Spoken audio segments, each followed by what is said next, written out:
Значи јас во судот презентирав две аргументи зошто мислам дека ова беше сценарио.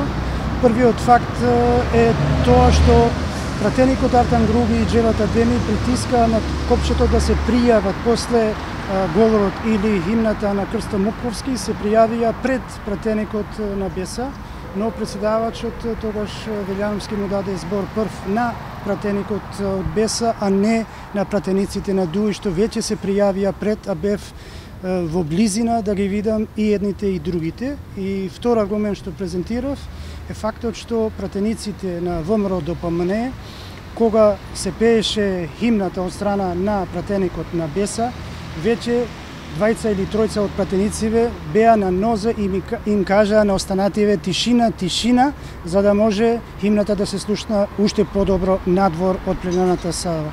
Значи, овие се две факти или аргументи што јас мислам дека тоа беше сценарио. Така, имаше прашања многу и околу оружјето. Убедени сте дека сепак видовте пиштол кој што го носел Игор Јук? Значи, јас кажав и во судница дека не сум експерт по оружје и не знам точно дали било вака или било така, но апсолутно со мои очи видов дека се работи за дел од пиштол, не целиот, јас не го видов.